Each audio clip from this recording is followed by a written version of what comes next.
Hi everyone, welcome to the Majlis. I'm your host Yasmin Khwaitr, and with me today I have Prince Abdullah bin Faisal bin Turki Al Abdullah Al Saud. Your Highness, it's a pleasure to have you here today. Thank you. Thank you so much for being here. Prince Abdullah has studied engineering in the UK prior to beginning his journey in the civil service. He was first channeled into the newly created at the time Royal Commission for Jubail Yanbu in 1975, which was tasked with preparing the necessary infrastructure for the expansion of industries in both the eastern and western province of Saudi Arabia. He then moved on to be the founding chairman and governor of the Saudi General Investment Authority, which in 2020, of course, became the Ministry of Investment. And he was then managing the newly formed Foreign Investment Law. Finally, after 4 years there, Prince Abdullah retired from public service, save for 2 years serving as ambassador to the United States from 2015 to 2017. So a very rich career, and I think very interesting career, especially given the goals that we're looking at now when we look at Vision 2030, and to sort of put into context a lot of the work that's being done today, the building blocks of them 20, almost 50 years ago as well. So maybe let's start with talking about the Royal Commission for Jubail Yanbu. As far as I know, there's about 3 to 4 royal commissions for cities in the kingdom, and these all serve very specific purposes, right? So you have the Royal Commission for Riyadh, which obviously, capital city, it's the pioneer in many ways. You have the Royal Commission for Al-Ula, which was sort of the first foray of the kingdom into tourism and ended up quite successful. What was the mandate when you first began with the Royal Commission for Jubail Yanbu? At that time, not because I joined it, but I joined as in the lowest rank, basically. I actually studied applied science to get grade 7 instead of grade 6, starting in the civil service. It was charged with building the infrastructure for the basic industries. Basic industries means you take a raw material that you have and you do the next step, and later on go further or downstream. And this happened because there was an idea of collecting the gas, associated gas that comes with crude oil, and instead of burning it, try to make a petrochemical industry out of it. And it happened. It was a great decision, and very brave decision, because the money was not there really. If you think 74, 75, to commit something like $12 billion plus for the gas gathering and treatment program, and then commit establishment for SABIC was I think about $3 billion capital, with the exposure in loans that will come, and later on the PIF of course stepped in. Originally, in its original version, it was really set up to help finance major projects. Mostly, I would guess, petrochemicals, refineries, and of course utilities. It was very important at that time to realize that we had really no infrastructure in the country to speak of. The first development plan happened, or was for 1970 to 75, and then the second one, and then the rest was mad rush to get things done very quickly when the government had liquidity. At that time, the head of state, King Khalid, from what I heard, had said, look, we will not invest any money outside, and we should spend what we have now to try to catch up, because we were poor, hungry, and really with no development at all, to speak of modern economic development. And this happened, and luckily it was successful. Jubail and Yanbu were a separate thing, really, self-contained. The Royal Commission was given total mandate on the area to avoid bureaucratic details in between coordination with many ministries. And obviously, it benefited from the long experience in the civil service of King Fahd, and he had backed us a lot with some of the very new concepts, and some of them against resistance from other ministries. For example, on environmental standards, the Royal Commission wanted because he told us basically, look, we will never get this chance again. According to my seniors, I was very junior.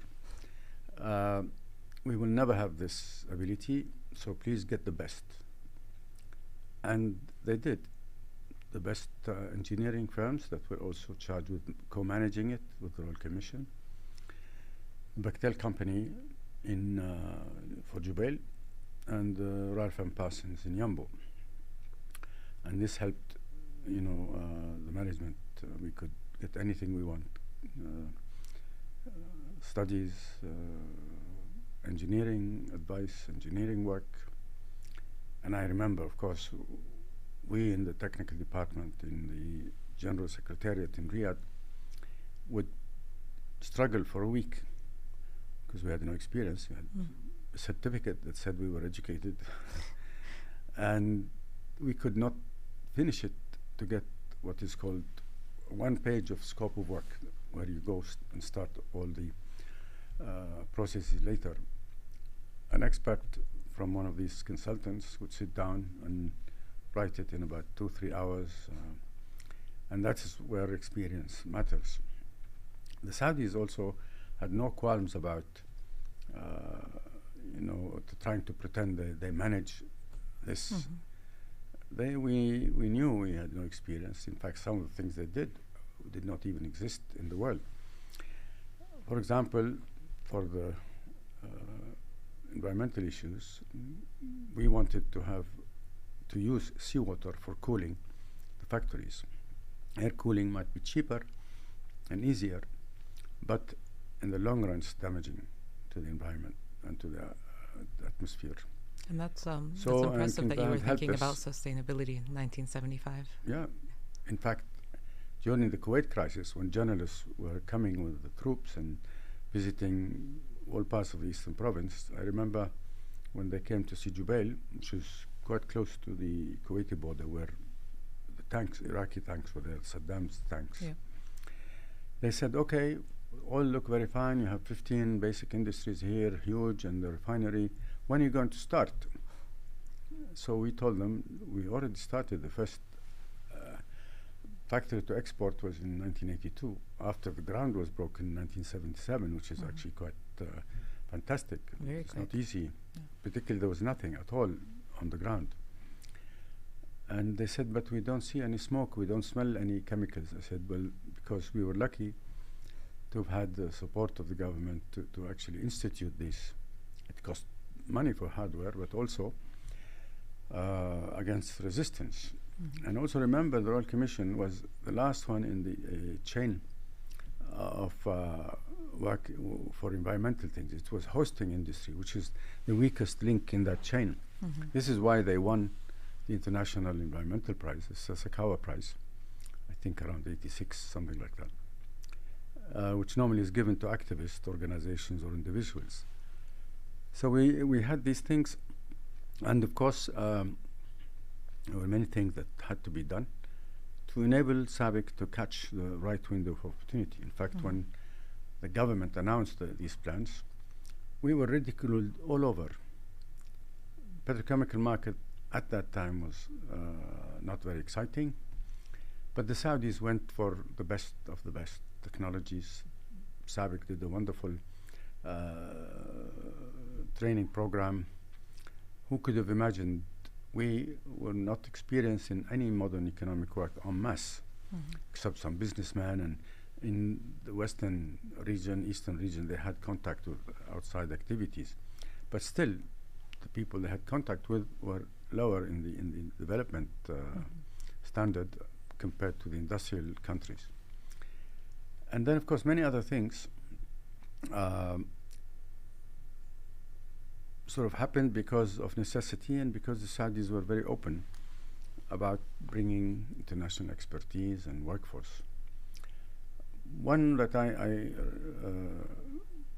think was quite important was when, I think it was King Fahd who said, no, build accommodation for workers. He knew there was going to be hundreds of thousands coming, not just Jubail and Yanbu, but into the country, and felt it's very important to do the right thing. Even heard a story that when they were telling him what they're going to do, He said, you must build in each unit, which is about 13 to 15,000, if I remember correctly, you have to build 3 kitchens. They said, why?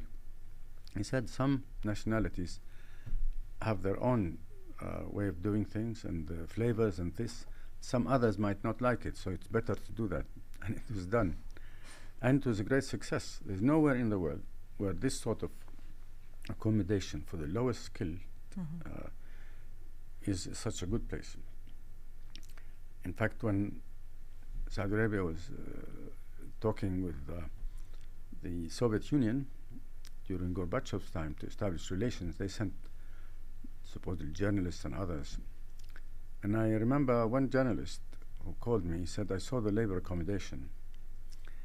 And if I wrote in my report that labor camp accommodation unit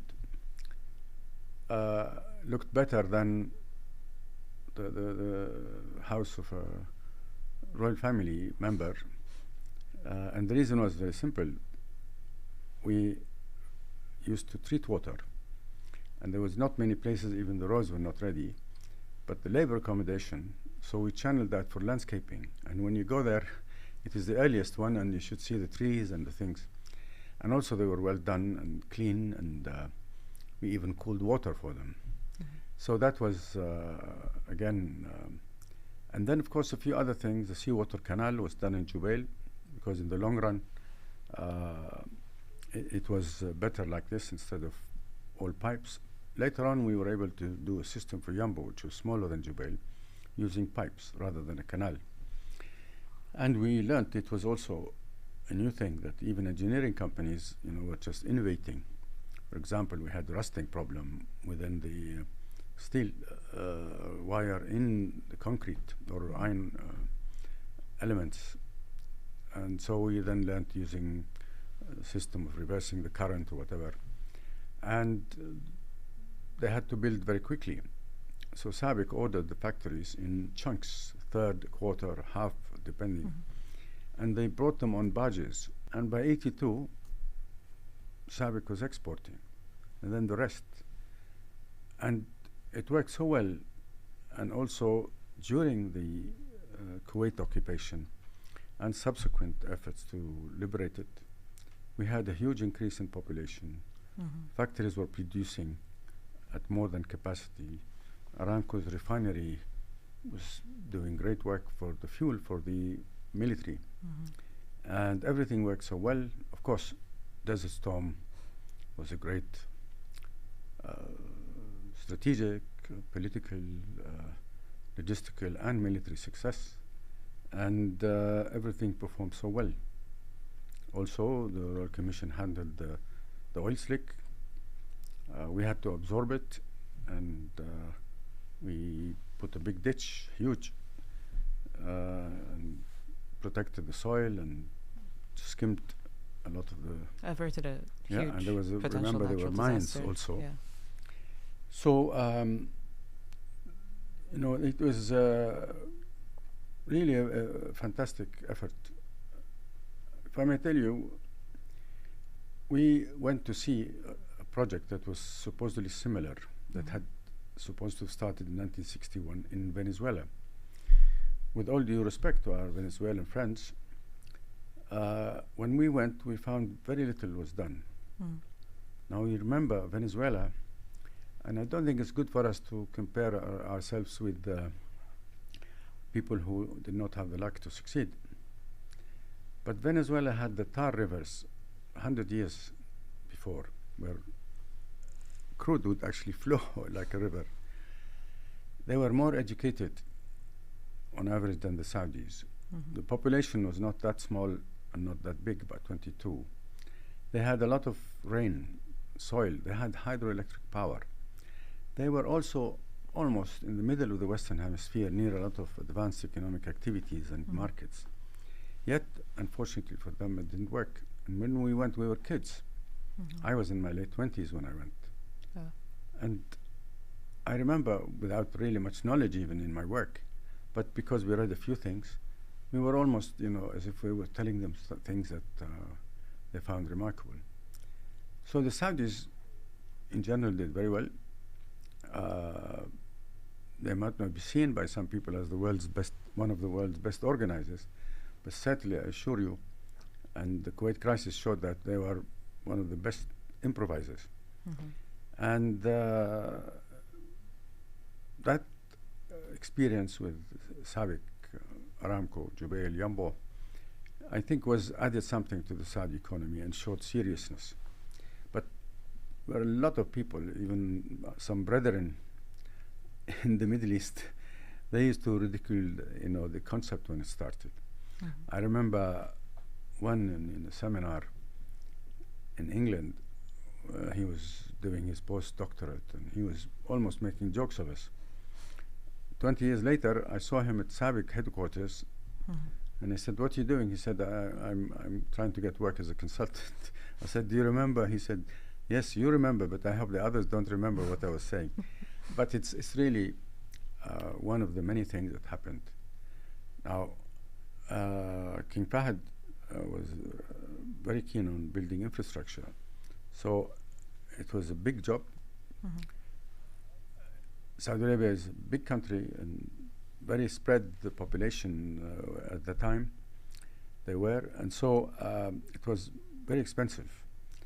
Saudi Arabia also built a very good reputation as a source of work in the old economy. It gave a lot of projects. There were projects which were more than the value of the company in the Western stock markets, when companies were in the hundreds of millions. For Asia, the profit they make on one project was as big as the value of the company. So, and this helped later. It had also a lot of credibility. When it suffered a lot of financial loss between trying to help Iraq when they were losing battles against Iran, which was about mid-80s, this effort started, to finishing everything to do with Kuwait Desert Storm, and after, the government, I don't know, could have lost 200 and something billion. And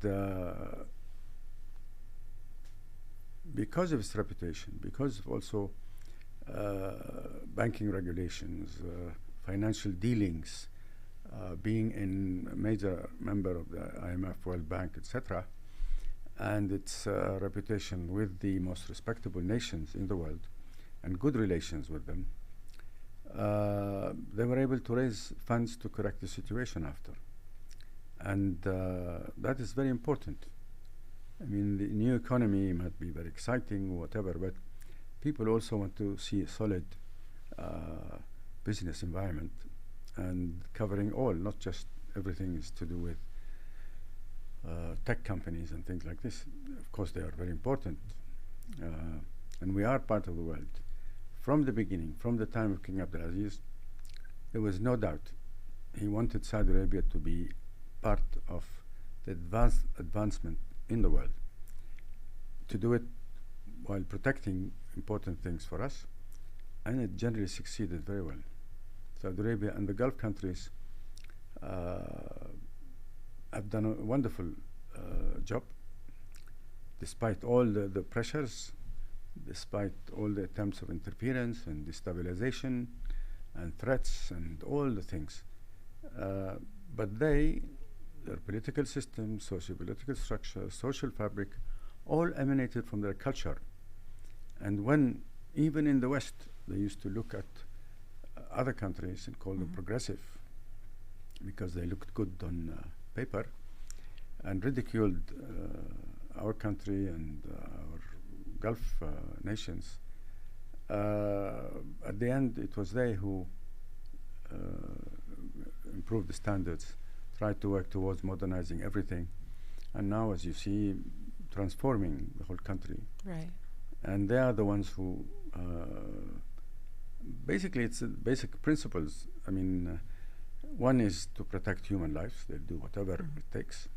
Two, the peace of mind of those lives. And third, the economic well-being and the dignity of daily life.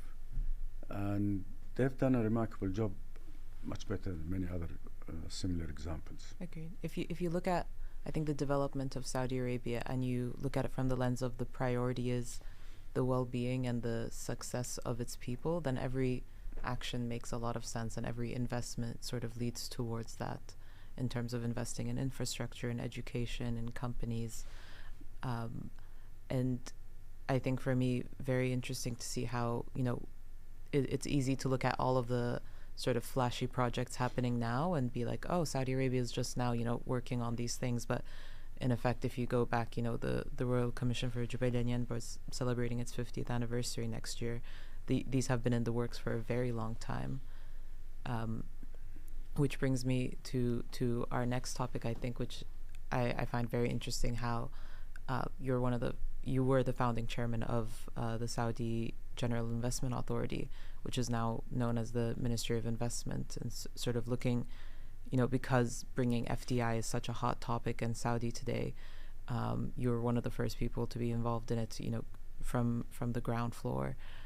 So we'd love to hear about your time there, which I believe also, checking my notes for this, but you issued 2,000 plus business licenses worth more than 15 billion USD during your tenure there, and also supported the accession of Saudi into the World Trade Organization. Would love to hear about what that journey was like. Look, I mean, I don't like numbers, because whatever number you have is relative, no matter what. And I don't like lists, because they don't mean anything. Nobody knew about FDI, really. I mean, in the preparation for the foreign investment law, and in all the discussions that there were some officials talking about Singapore, Malaysia, look what this happened. Each country has a totally different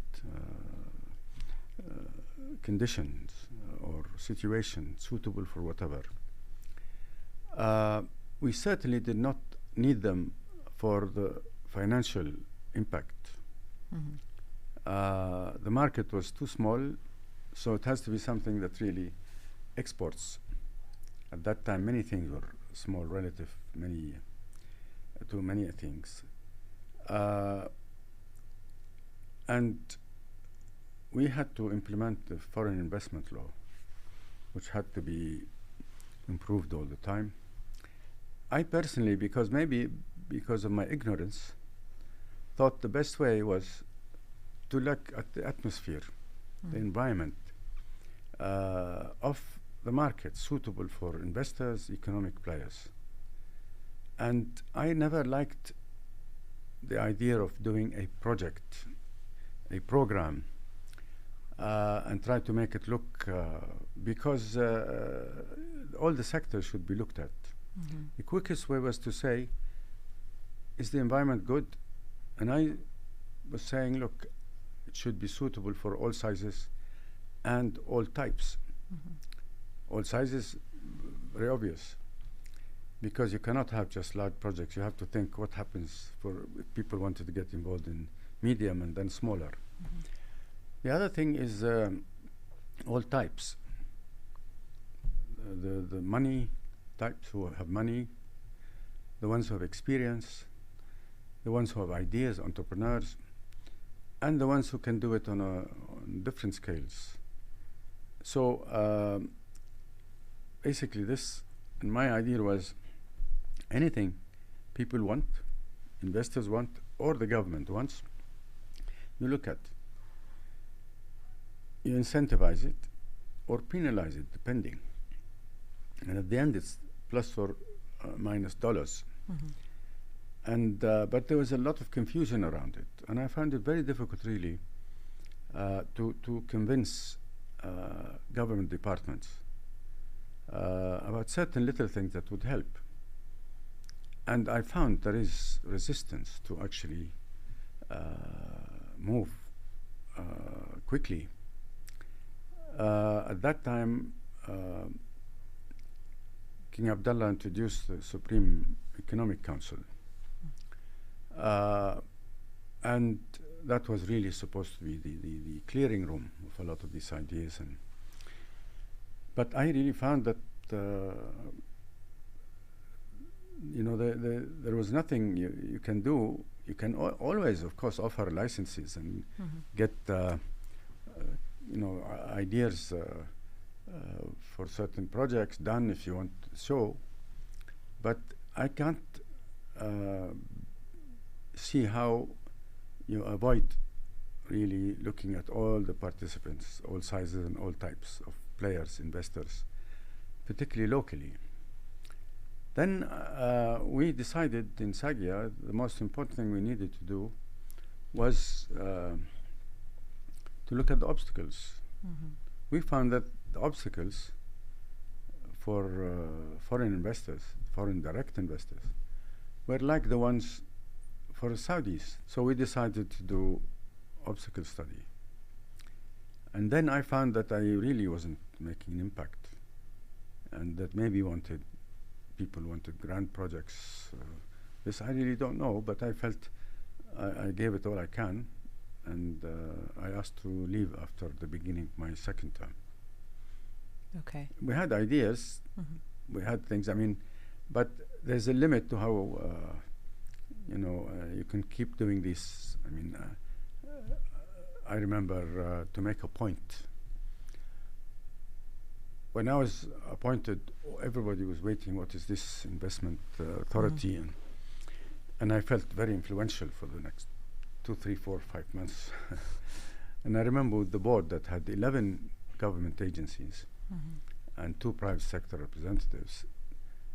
First meeting, and I thought it was very smart of me, although normally I'm not a bit dumb in these tricks.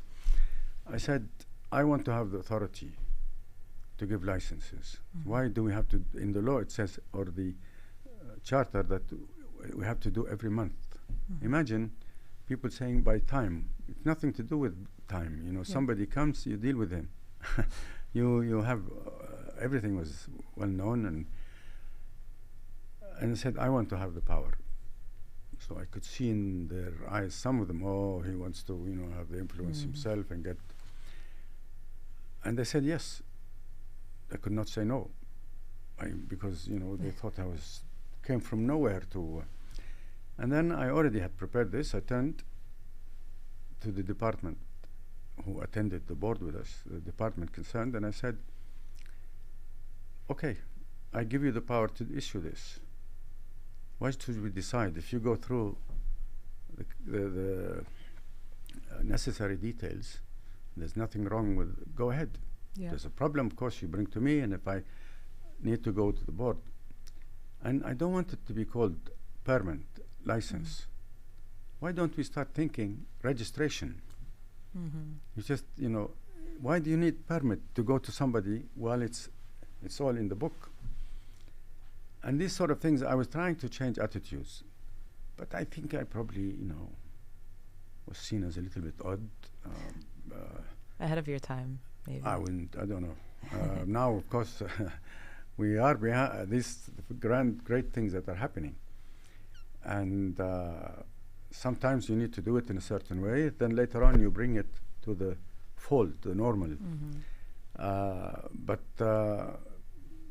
what do you do if you are in that position? You can't just do the routine things. When you're at that level, you have to make an impact. And I tried, and then I probably ran out of ideas. I don't know. Right, and I think that's a very good point in terms of, when we're changing Saudi today, it's not enough to just be changing certain laws or opening up certain doors. If you can't change people's mindsets, and if you can't get them to accept certain things, then there's only so far you can push and how far you can be successful. Yeah, it has to be meaningful to all levels. Yeah. And if you, at the end, do not impact what I call street level, the majority, it becomes just, an event. Maybe it's, in the past 20 years, because we have the new generation coming up and you have less of the, pardon language, with the older generation in charge, so to speak. There's no doubt. Yeah. People make a big thing out of age and experience and this, but believe me, from my experience, you don't know how to say it you just don't get moving. as young people. Yeah. You don't have the energy. You don't have the ability to absorb. You know, you're a dinosaur, or if you're much smaller, you're an old goat. And it's, I mean, I know a lot of my generation speak. Of course, there is wisdom, there is, but Yes.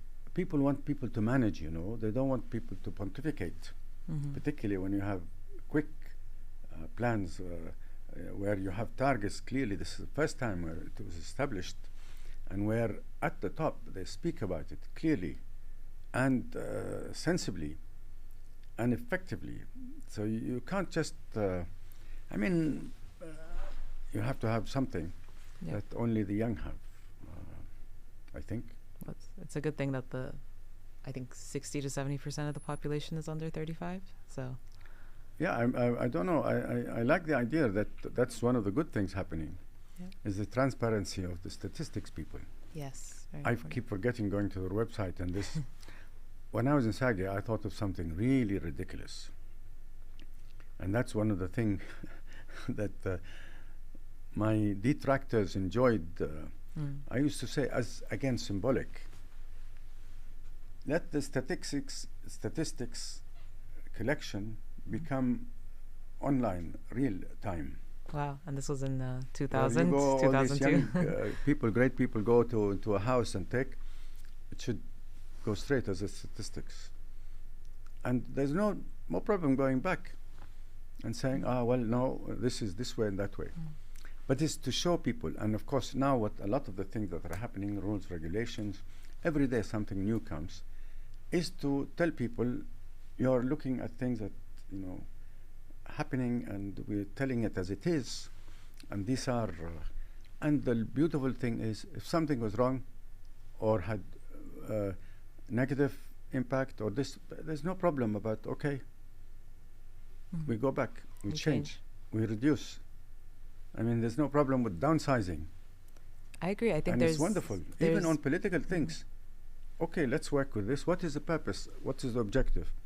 To look as if you are a successful manager, a successful this and that? No.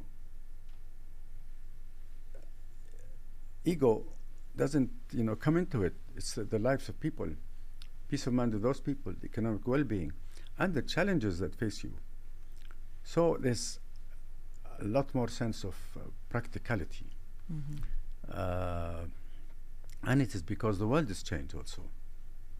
I mean, the old times were everywhere. It was big things moving slowly, and you have time to. But now, because the demand, the market, the numbers, at the end, it is the numbers for any policymakers. That is, in some countries, it happens short term, in every 2 years or whatever. In other countries, a bit longer. But at the end, it is the majority of numbers. Agreed. And, you know, when we're thinking about foreign direct investment, obviously a huge part of what you were trying to do and what the organization now continues to try to do is make Saudi somewhere that is competitive on the global stage in terms of being able to attract investment, right? So what would you say are sort of the areas of competitive advantage for Saudi in that sense? You know, what do we naturally have over other places? And then what are areas that we perhaps are lacking on and need to work on, or are just not natural fits for Saudi? At one time, I used to say, why have a strategy for this or that? You can't have a strategy for investment.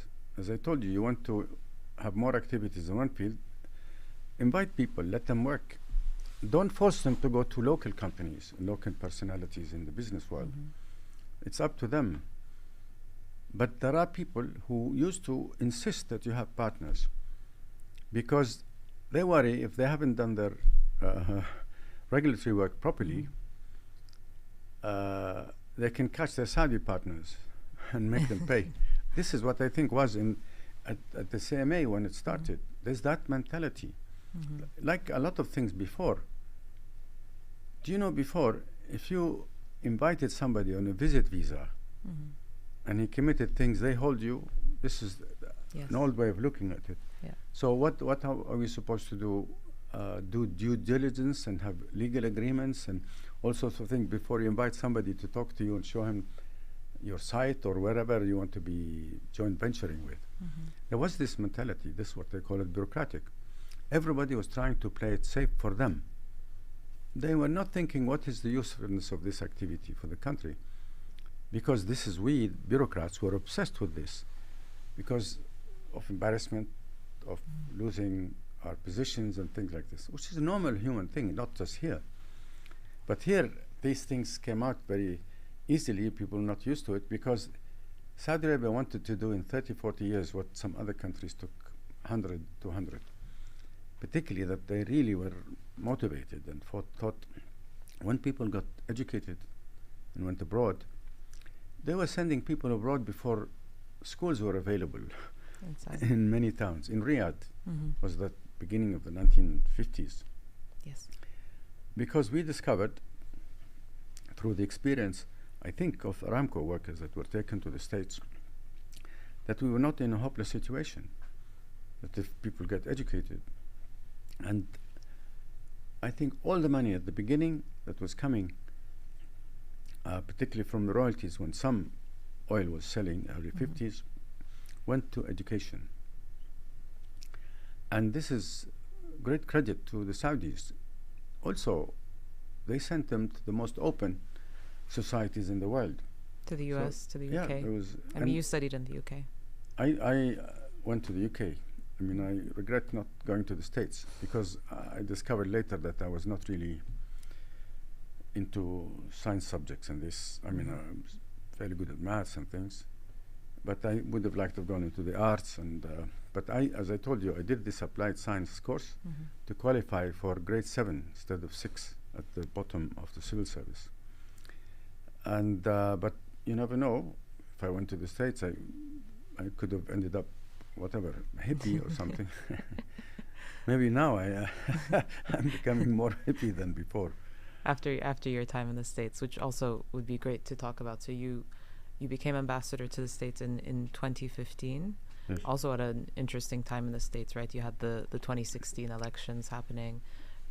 What was that experience like for you? You know, when you became ambassador, what did you hope to sort of be remembered for, and do you think you were able to accomplish that?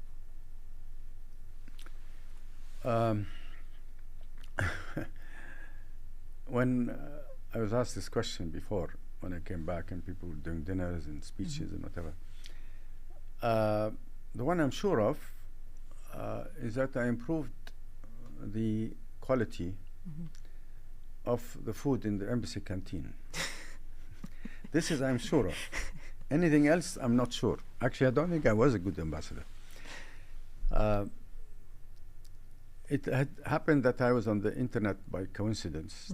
Some people were doing things that I was cooking. There's a photo of me before. Right, you enjoy cooking. This is a hobby. I like cooking. Yes. But some people, you know how it sort of, they think that I'm very good at it. Or they call me chef on this. And I remember in my first period in America, there was some event to do with chambers of commerce and whatever, and there were ambassadors there and others, and again at the beginning, you know. By the way, the Saudi ambassador in Washington has a sort of cachet about him or her. Always, even if you don't do anything, there's always. And they were being nice to me and, you know, saying they were BS artists, both speakers, and they said, "Oh, he is what one called me 5-star chef." I suppose there isn't such a thing, but if you are a chef with many restaurants, you could be collecting 5 stars, meaning one here, 2 there, 2 there. And so I when I came to speak, I said thank you, and I'm so happy to see these important people making mistakes, because the fact that I like cooking and eating then doesn't mean I was a good cook. And also the fact that I'm ambassador doesn't mean I'm a good diplomat, because they were trying to say these things. It was fascinating, of course, for me. And I didn't know America really, which sometimes is good because you approach it in a different, sometimes not good because you're not familiar with things. It was interesting, and I remember friends who did not expect me to be chosen for this. One of them called me and said, Abdullah, you know, this will be great on your CV. I said, Jafar, where am I going to go with my CV? Khalas, I'm too old. So, and I was very impressed by my own government. You know, I found, I'll say this maybe first time I would say it publicly.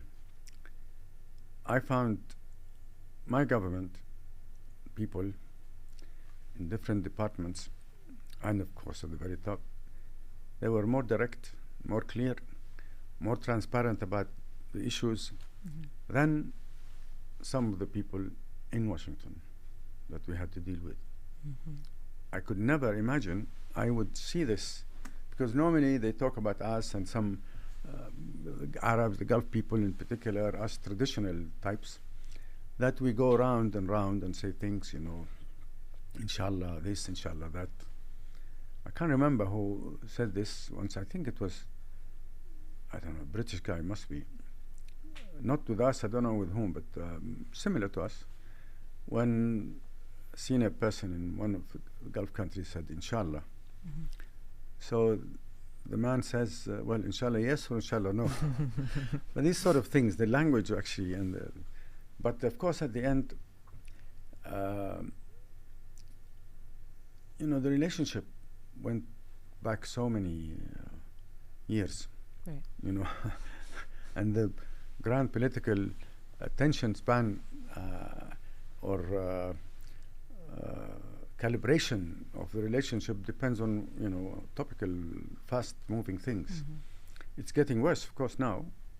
So there's a lot of hard work, and it's so good now to see great institutional effort in these things, because the world is changing. You cannot do it by reading an article or getting somebody to give you an impression or send an ambassador for a few minutes and back. And there's a lot of work. There's a lot of preparation, analysis, a lot of intelligence gathering has to go with it. And it's not easy. There's huge amount of data all over the place. But we see a lot of institutional preparation, a lot of young people going to work on, and every week or so I hear about some entity set up that is covering one part of this institutional work. And this is very important, you know, to let people know there is somebody looking at this, that somebody could cover that. And I see also greatly improved individual working on strategic matters, policy matters, and speaking out and being interviewed, and to see a few think tanks happening. So wonderful. Interesting. In Saudi, think tanks. And then maybe then naturally to wrap up, you know, obviously this is something that you're excited about when, you know, looking at your past, your very long career in the Saudi government, and now as a sort of more private citizen, what are you most excited about for the next 5, 10, 15, 20 years in Saudi? Well, I'm excited about everything, really. And as I said, the wonderful things happening. I hope they achieve what they aim for and be great success. But also, I like this thing that if something is not working, you know, fix it in one another way. People don't like this, or not making the right impact. Okay, no problem. In many countries, you know, they feel whatever system they have, it's almost the same, really. Beholden to. Yeah. And you know, as long as we know this is for good reasons, and this people will like it, of course.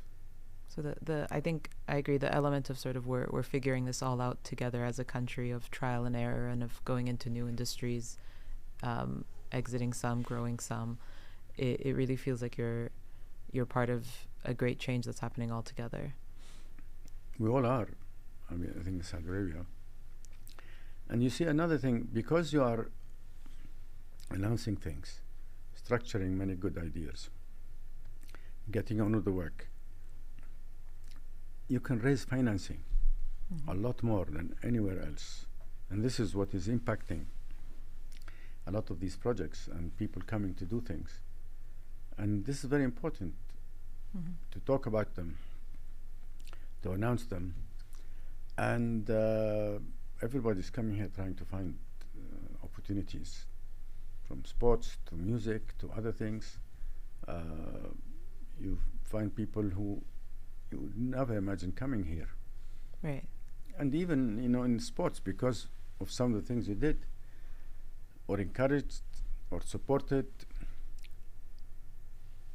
From what my sons, who are football experts, soccer experts for the American dictionary, they tell me that in the past, only people who are near the end of their career, the last 2 years, would contemplate coming here, getting, you know, fairly good, but not fantastic salary, and they're 32, 33, 34. But now, because of the various promotional things you did, many who are thinking in their mid-20s, they probably realize they're not going to be really top, but they still can have another 6, 10 years in. They want to come here. And actually some are going from here to very successful football teams in Europe, or going back to Brazil. So that is one of the things. You're truly attracting people who I never thought in a million years would be wanting to come to Saudi and to work here and to learn. But the scale of change has been such in the past 5-10 years that your average American who has studied in the States and lived their whole life there now actively is interested in working in Saudi to see what it's like, which is huge. Unfortunately, for some media, some who are supposedly respectable, well-known, well-established broadcasting or media activities, they keep talking about sports washing.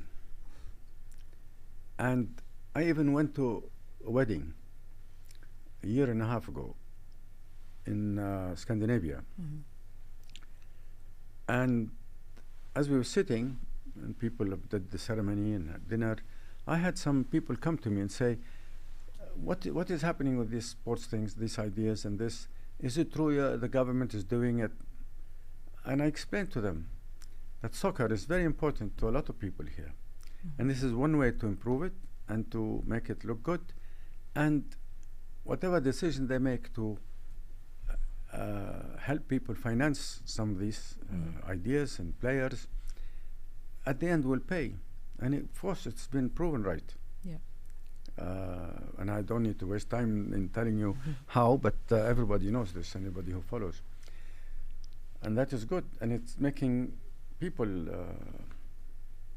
get more excited and follow higher level.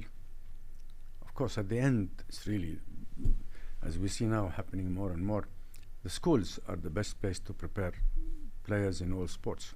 Yeah. And I believe there is a test where they could look at very young people, meaning 10, 12 or 13. There's a program that tells you what are they best qualified at which sport. I don't know how it's done here, but there are many things.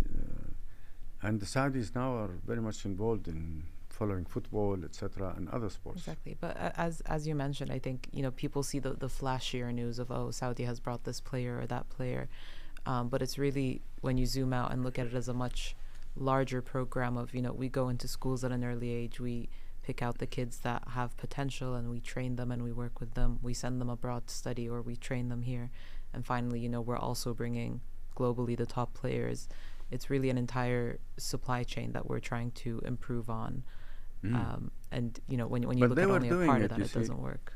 European teams were cash rich at the time were going to Brazil and bringing all these players, right? And nobody complained, and nobody said, well, sometimes the item is very expensive, but the benefits, of course, and we hope that at the end it will bring good returns. Inshallah, yes. Well, thank you so much for your time today. This has been a lovely conversation. Not at all. يعطيك العافية. أهلاً.